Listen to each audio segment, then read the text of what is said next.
Greetings, Madume. How are you guys? I hope niyaphila, guys. I hope niyaphila. Mina ngiyaphila, guys. Guys. I'm coping. I'm coping, guys. I'm coping. I'm doing well. Guys, on this video, we'll be dealing with the chapter 2 of the Labor Relations Act, the part 2. If you remember very well, in the previous video, we dealt with the chapter 2, but only the first part because it's a bit long.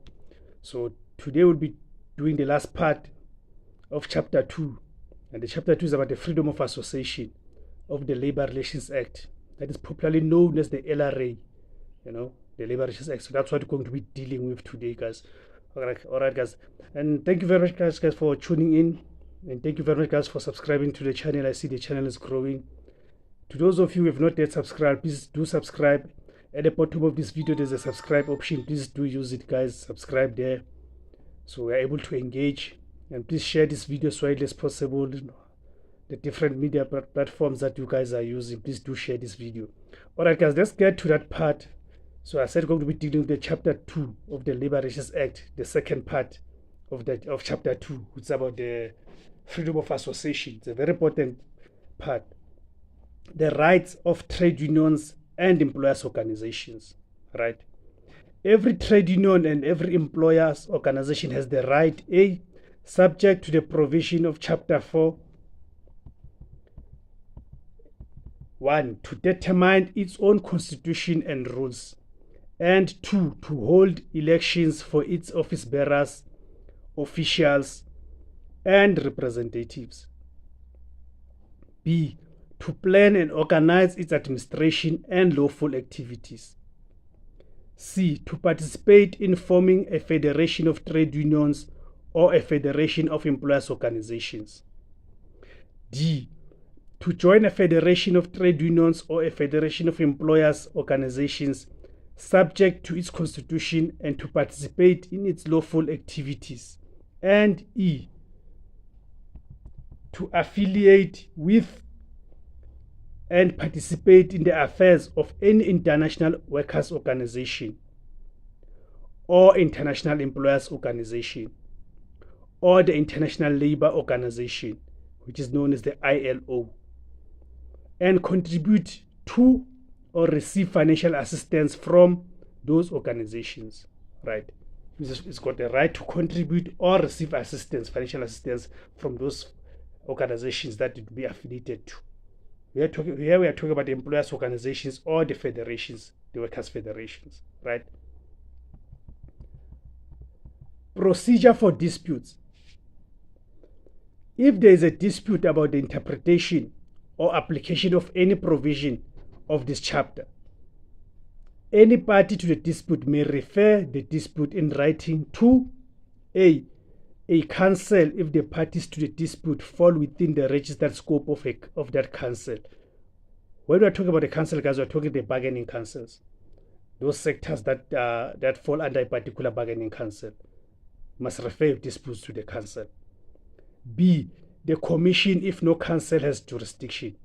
In the sectors where there's no bargaining council that has a jurisdiction to deal with that sector, then dispute must be referred to the commission. By commission, we mean the CCMA, right?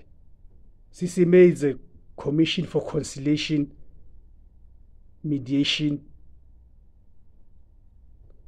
and arbitration, right? Okay. 2, the party who refers the dispute must satisfy the council or the commission that a copy of the referral has been served on all other parties to the dispute.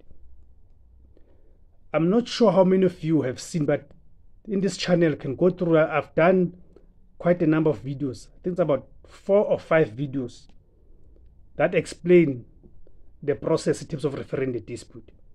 That's why I was dealing with the new CCMA rules, because the CCMA released the new rules that were released in 2023, April. Yes. So just go through this channel, you'll find the videos that explain the processes. Then you'll understand this number 2 that talks about the referral in terms of referring the matter to the council or to the CCMA. Just so to ensure you do the correct things when you are referring your matters, right?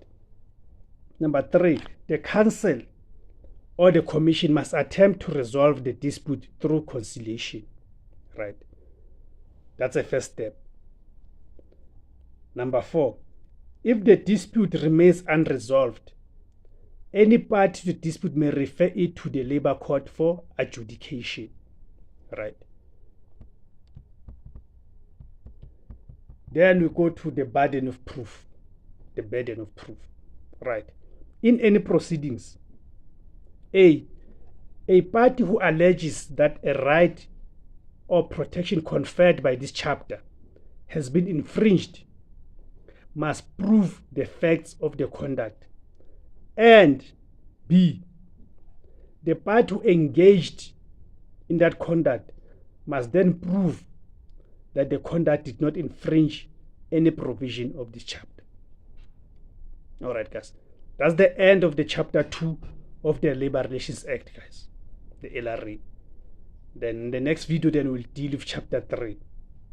For now, let's leave it at that. We are done with chapter 2 of the Labor Relations Act, which is about the freedom of association.